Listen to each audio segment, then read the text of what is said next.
that promises a little moto, a little desert, a little woods, some high-speed stuff, a spectator-friendly environment, and the crowning of nothing less than the off-road racing champion of the world. And we begin with Larry Myers. He has the skinny on Yamaha's all-out full-court press on the off-road market. Don't kid yourself. It wasn't the fact that this was the manufacturer's 7th release of the year. No, it was the notion of a press introduction held in a place called Traveler's Rest that attracted Larry. Dave, I assure you, Traveler's Rest is anything but what the name implies. What it is home to Camp Hawkins, as in Randy Hawkins, 6-time national enduro champ. It's where the buffalo roam, and the llama and longhorn steers play all day. Yamaha chose Camp Hawkins to introduce its 7th dirt bike for the year 2001, the WR250F, which is almost identical to the YZ250F that we showed you recently on Motorcyclist. The WR is for off-road, while the YZ is a pure motocrosser. The F stands for 4-stroke. During the concept of the development and all of the testing and things like that, a few of the test riders snuck off and rode the YZ250 out in the woods and thought, man, this would make an incredible enduro machine right here. So we went back to the drawing board, and they did. They created a completely different motorcycle with the enduro features. We took the YZ250F as a concept and then added the enduro features, the headlight, the tail light, the 18-inch rear wheel, the bigger gas tank, the trip meter, things like that that would make it more applicable to the woods and to the desert. The biggest basic difference is the wide ratio transmission for off-road riding. It's got a wider spread, first gear's lower so you can get in the tight woods and crawl around, and then fifth gear's taller so you can get out on the road when you come out of the woods and haul butt. The other differences is the flywheel weight's a little heavier so you get better traction. The 18-inch rear wheel gives you better ride cush through the woods and the rocks and the ruts. Add to the basics, front and rear lights, a solid side stand, spark arrestor, bigger gas tank, and odometer. The suspension on the WR is the same as the YZ with slightly different valving, more suited to enduro-type riding. Bottom line, with the Yamaha, it's no longer necessary to start with a YZ to end up with a top-notch enduro machine. For myself personally, I can tell you, without even riding the bike, I think I would start with the WR. You know, I've done the math on the YZ 426 and WR 426, and by the time you get your spark arrestor, your fuel tank with extra capacity, your 18-inch rear wheel, you're so much farther ahead money-wise, even though the WR is $200 more. Well, we know what makes it tick, we know why it's here, and we know who it's for. Now, the thing we don't know is how it behaves on a racetrack and in the woods. When we come back, we'll find out.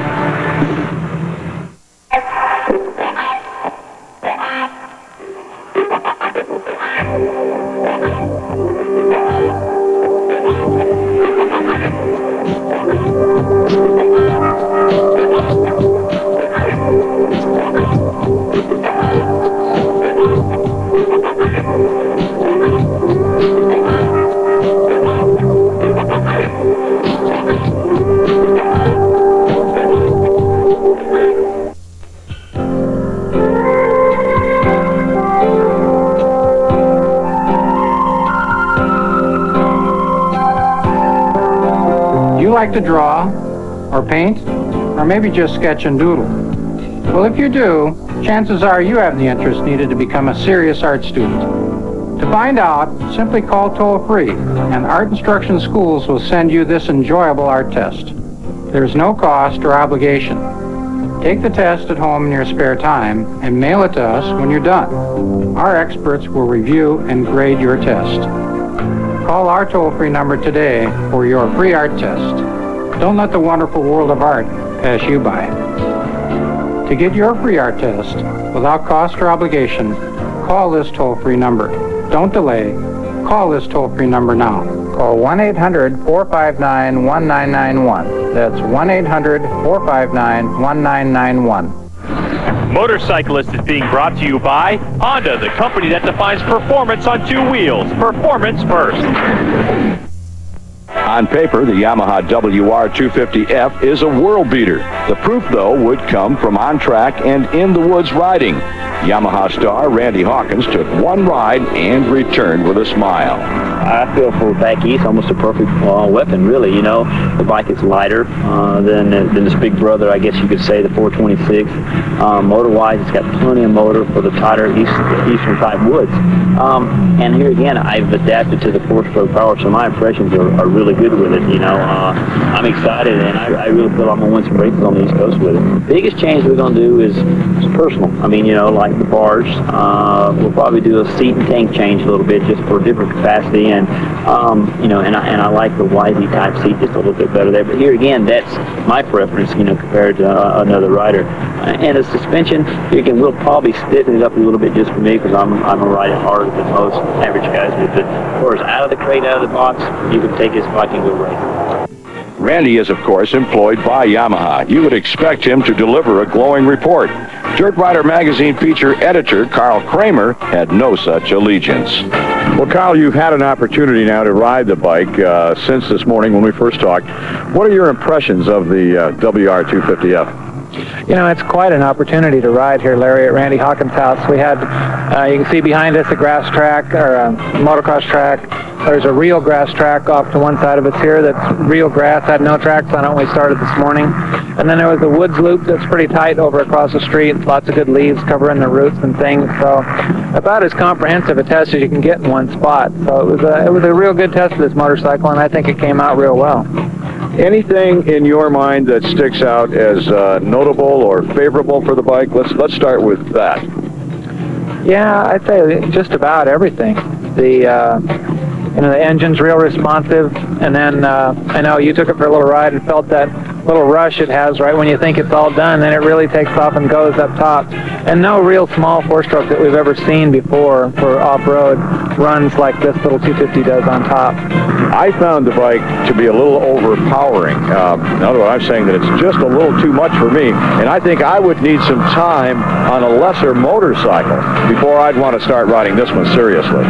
Yeah, I think you could say that that's true. This one is not an entry-level motorcycle. I mean, anybody that could ride a two-stroke motocrosser or has ridden one in the last 3 or 4 years, I don't think it's going to have any trouble making the transition to this once they get the starting drill down.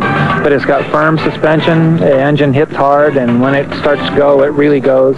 It's got really powerful brakes and real sharp steering. So no, it's not as friendly as Yamaha's own TT250 are, which is electric start four-stroke with lower seat height, softer seat foam. That's a lot more friendly, a lot more entry-level than this would be. Initial test scores, it's 10s all around. It's really an impressive little race bike, and you know, little four strokes are really fun in the woods. And this one, it's even as fast as it is, it's still not really overpowering. Doesn't feel like it's getting away from you really anywhere. But it's got the torque it needs to go slow through the technical sections and then get the RPM up just a little bit, and it hooks it up and gets it on the fast parts of the trail too. Look for the WR250F in dealerships right about now with a retail price of $56.99. All right, thanks, Larry. Look for complete details, facts, and opinions in the April edition of Dirt Rider magazine. Now we're going to follow up on a story we did here on the program a few weeks back on the controversial sister to the WR, the YZ250F. An old AMA rule allowing this 250 four-stroker to compete in the 125 class had a lot of people calling the production bike a cheater. In the opening round of the Supercross Series, Ernesto Fonseca strengthened those arguments opposing the rule. He went out and not only won, but dominated at Anaheim. Now, follow along. You know, that's twice the capacity of the two strokes. And what is really strange to me is that the allowance is different in each category. You know, like in the 80cc you can ride a 125. In the 125 you can ride a 250. You know, twice the capacity. I don't know what formula they use to come up with these numbers, but you know, of course, if we complain about it, then you sound like a whiner. There's a rule book for everybody, and you know, Yamaha chose to use the rule book and produce a four-stroke within the guidelines set by the AMA. And I guess if you looked at the score right now, two strokes win a lot more than four strokes have. And in the 125 flats, it's a new toy here, and you know, it's won the race early on, but so is the YZ125. So again, the score is 1-1 at this point. At round 2 in San Diego, the tables turned. Advantage two strokes. Fonseca Fonseca would stall his thumper right here, giving up the chase, the race, and conceivably the title. The disadvantages, it doesn't really have too many. I think it's just hard to start. And that's about it. I think if you just keep it on two wheels, it'll be a good advantage. Back in Anaheim, the four-stroke roller coaster continued. Fonseca was forced to run the LCQ because of a stall in the heats. Main event? That four-stroke and an extra 125cc advantage. We'll keep you posted. No matter what kind of biking you're into, you can get the information you want and the answers you need in America's #1 motorcycle magazine, Motorcyclist. Call now to get your free trial issue of Motorcyclist and save 79% off the cover price. Every month, you'll get the straight story on buying a bike, the first look at new products, expert advice on getting more horsepower, and the most in-depth bike information anywhere. Call 1-800-253-0422 to get your free trial issue of Motorcyclist, America's leading bike magazine, with facts and figures on every bike for every biker. Only Motorcyclist gives you everything you need to kick your bike into high gear. Call 1-800-253-0422 to get your free trial issue and save 79% on Motorcyclist magazine. Call now. Thursdays get vertical on OLN. Last year, gate runner Buddy Miller's up-and-coming career suddenly cooled down. Now, this new kid on the block is again picking up speed toward a brilliant future. FIS World Cup Skiing, 8 p.m. only on OLN. We don't know which one you'll want, what color you'll want, or even what accessories you'll want. But we do know that now is the time to buy a new Kawasaki Vulcan Cruiser. Right now, during our Kawasaki Good Times giveaway, we'll give you $500 in accessories or $0 down on a low APR when you pick up any new Vulcan 1500 Classic, Drifter, Nomad, or 800 Classic. And you should hurry in, because the only other thing we know is a deal this good isn't going to last forever. Motorcyclist is being brought to you by Yamaha, makers of fine motorcycles and ATVs. Nobody's more in tune with motorsports than Yamaha. And by Nissan, driven. In a time when refinement is often the key word in motorcycle design, in an environment where changes most often come in minute increments, there arrives now a thick slice of innovation called Tuleris, named for its creator and for the power plant that propels it. Here's Brian Drever.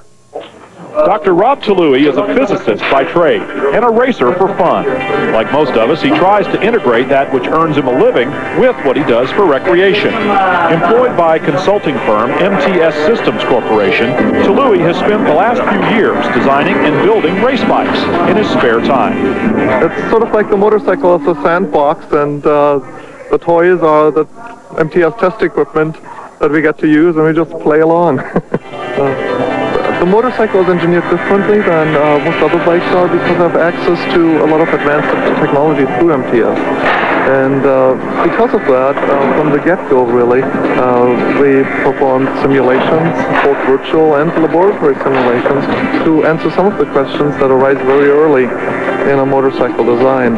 The project really started because I started drawing up concept sketches, wireframe models on this project because I had a lot of spare time on the road in motel rooms, you know. What else do you do, really? And a lot of this project is for fun.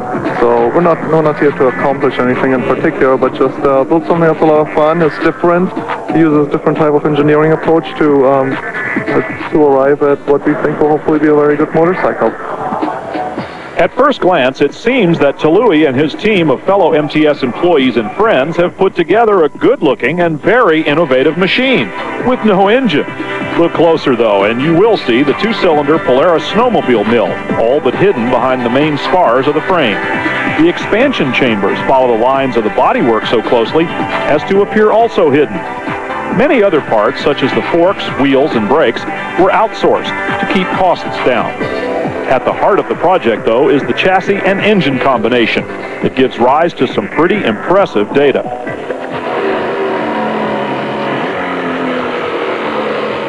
this year really was just the goal to get the bike running halfway decently on the racetrack and get it to where it can be ridden at a reasonable click. And so far everything's been going very well. We started out with a stock engine our first week, and then have just progressed upwards from there to where now it's a 780cc engine.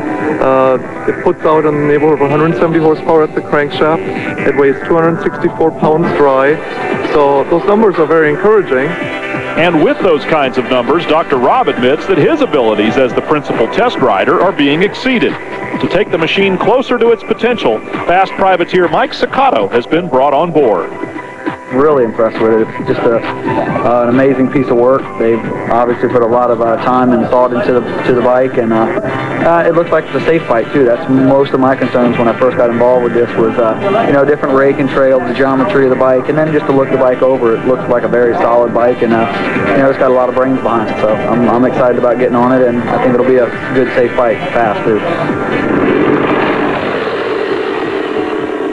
As Dr. Robb prepares to hand over his baby for the first time, Ciccato looks on and has to wonder what it will be like. And so do we. We'll find out when we come back.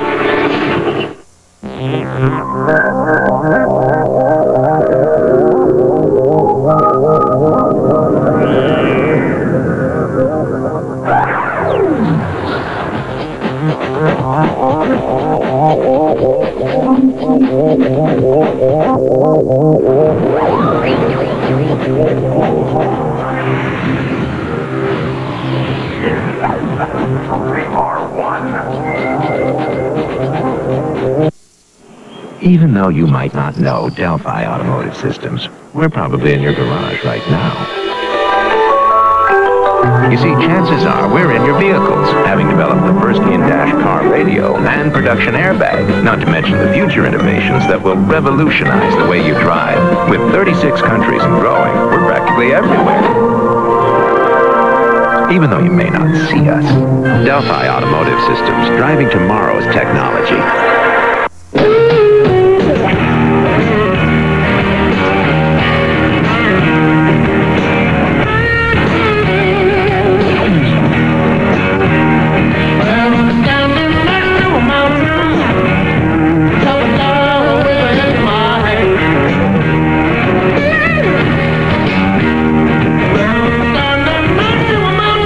The Nissan Xterra.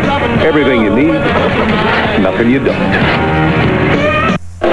All roads lead to Speedvision, and the 2001 season revs up with the Grand Slam of road racing. Live flag-to-flag coverage of the Rolex 24 at Daytona. Live 12 hours of Sebring. And 24 hours of Le Mans, and the Petite Le Mans, only on Speedvision. Live coverage of the Rolex 24 at Daytona begins next weekend at 12:30 Eastern, 9:30 Pacific. An understandably conservative Mike Ciccato took the machine out for his first ride and put it through its paces at a windy Willow Springs. From trackside, it seemed stable, neutral, and perfectly rideable, easily blending in with other bikes on the track. The bike handled really well. It turns in good. It's very light. It holds the corners well. It's real strong coming off the corners, and just being careful so we don't get high-sided out there. The wind's picking up here at Willow, so it's giving us a little bit of trouble. But hey, we'll make some changes. I think we're going to get a long way with the bike today. It was really close right off first time riding it, so I'm real happy with it. Waiting for his turn at the tiller of the new machine is noted skeptic and motorcyclist editor John Burns. The whole thing is real impressive, just the lightweightness of it and just the brain power that went into it. It's totally radically different than what other people are doing. And I salute their ability to get off their butts and do stuff like that. It'll be interesting. Might be too interesting for me. I don't know. We'll see.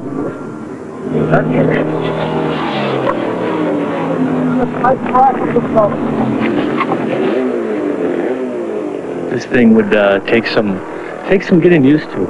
It's different. It's kind of a real kind of a sharp edge thing, and it has like a huge amount of power, and it's very light, and you have to be careful as a consequence of that. And I don't know if I can be that careful all the time.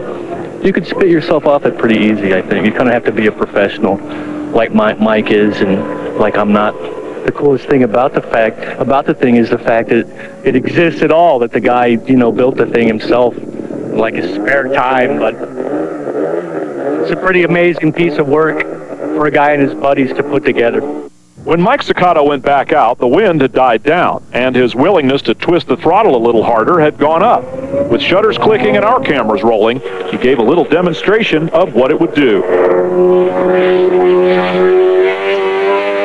What it will do is make us wonder in what direction the concept will take motorcycle design, and what impact Rob Talui's approach will make in the future. Now, Dr. Rob says the Tuleris is going to make its racing debut at Daytona in just a few weeks with Ciccato in the seat. Considering that Talui rode his previous home built to 2 national championships and a pair of Daytona wins in Wira's Formula Clubman class, the Tuleris carries not only the promise of innovation, but the very real possibility of on-track success. We're going to follow that bike's progress in the future, and we will come right back to discuss the World Championship of Off-Road Racing. Stick around.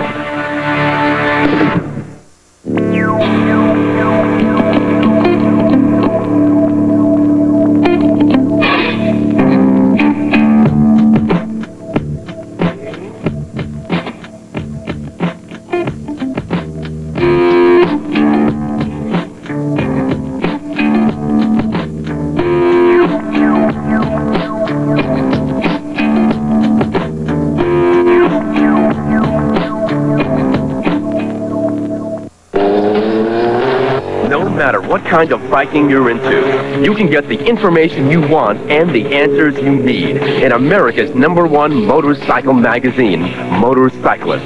Call now to get your free trial issue of Motorcyclist and save 79% off the cover price. Every month, you'll get the straight story on buying a bike, the first look at new products, expert advice on getting more horsepower, and the most in-depth bike information anywhere. Call 1-800-253-0422 to get your free trial issue of Motorcyclist, America's leading bike magazine, with facts and figures on every bike for every biker. Only Motorcyclist gives you everything you need to kick your bike into high gear.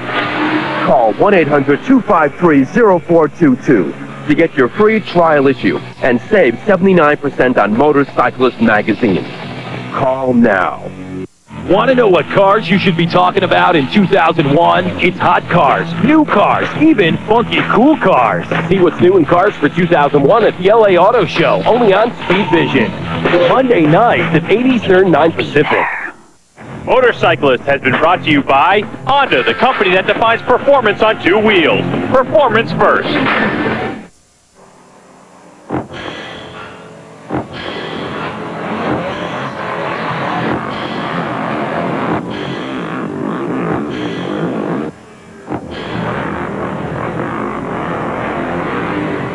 New on the shelves this month, the guys at Motorcyclist test Suzuki's new GSXR 1000, the motorcycle that refuses to say no. And Cruiser answers the question all men want to know: does size really matter? Find out who sizes up. And finally, Hot Rod Bikes examines the best way to dress the front of your Harley. Hey, here's a debate that's been around a while. What's the best way to measure off-road motorcycling superiority? Motocross, desert racing, woods riding, pure go-fast ability? How about spectator appeal? Now a company called Crossroad Adventures and the people from Parts Unlimited have teamed up with their answer, and it is all of the above. How the course is set up is we're using virtually all of the national motocross track, and we're using it in parts. We start off at about the first third, and then we have an off-road section with just incredible downhill. And then we go off into the REM track, which is a 1970s version of a motocross track they have set up out here. And then we go into another off-road section with some real open fast dam washes that are real similar to, say, a Hare and Hound or what we do in the West in off-road racing. And then we come back onto the motocross track and finish up, and all in between there's moto and desert and woods riding, and we have all kinds of different things to try and make it a world off-road championship. A lot of info, some cool highlights. Follow along. Recognize the green machine? You bet. Larry the Legend. Rossler would eventually get by the number 5 bike of Willie Simmons, making a pretty good argument that this series is for motocrossers and desert guys, though opinions might vary. I think they're kind of trying to target to all the riders, trying to make it not benefit any one individual type of a racer. And I see it coming together kind of neat. I talked to a few guys from out here, and they said, boy, that section was really tight. That was like some of the tightest stuff we ever seen. And I was talking to Fred, and I said, boy, Fred, we didn't even need handguards to go through there. These guys consider tight as, whenever you got some trees right around you where you can see them. And us, tight stuff is when you're using your shoulders to get through the trees. So basically, it's a motocross track with some off-road stuff put in it. But we got to go 2 hours and 15 minutes, so that's going to be tough for the motocrossers. But the off-road guys, we're used to going that, so I think you're going to get a lot of exciting racing. So Rossler's your plus 40 winner, and no success in a single battle does not win a war. The last lap, I swapped out. There was a lapper, hit a tree, just laid my arm open. I lost a ton of blood. But I still won the battle. I could feel it, and I knew it was a bad cut, and there was no way I was going to slow down and let them beat me. I guess you just get that, when you get that racing going in you, I had a good time, so I didn't want to just be a weenie and just slow down and go, oh, I got cut, I got to stop. So I was going to get to the finish one way or another. All right, tough guy, how about this start?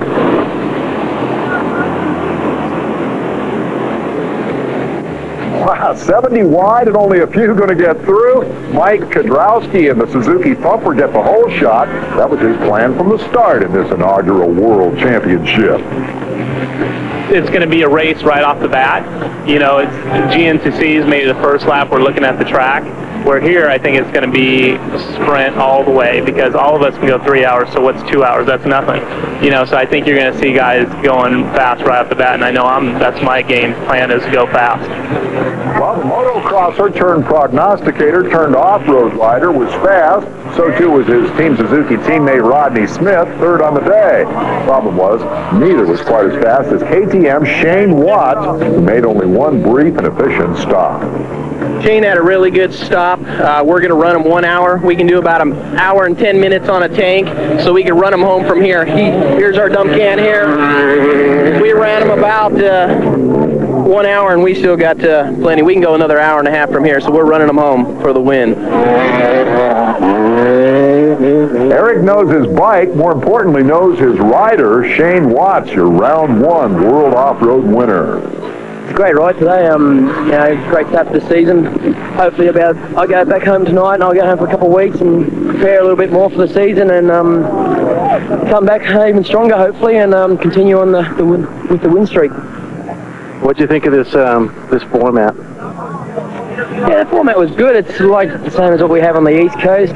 Obviously dust was a problem today. You get that with West Coast, but you just got to put up with the conditions, I suppose, and I thoroughly enjoyed it, and really sort of can't wait for the next one. Well, whatever they call the eventual champion of this series, you're going to be hard-pressed to find a better off-road rider anywhere in the world than Shane Watts, and Shane says he loves this kind of racing. Of course, he won, and he can't wait to ride the next one. Oh, by the way, if you fancy yourself a hotshot dirt rider, you may want to try to score an entry for the 2001 Dirt Rider 24-hour test. That's right, you've read about it in the magazine. For the last couple of years, you've seen the coverage here on Speedvision. Now, for the first time, you can ride. The test will be open to the general public. First come, first serve, which means you should probably hurry and send your fax. That's right, fax only, please. Fax your request for an entry to 323-782-2372. That's 323-782-2372. And to the tune of all that frantic dialing in the background, we'll say so long. I'm Dave Despay, and that's Motorcyclist on Speedvision. We'll see you next time.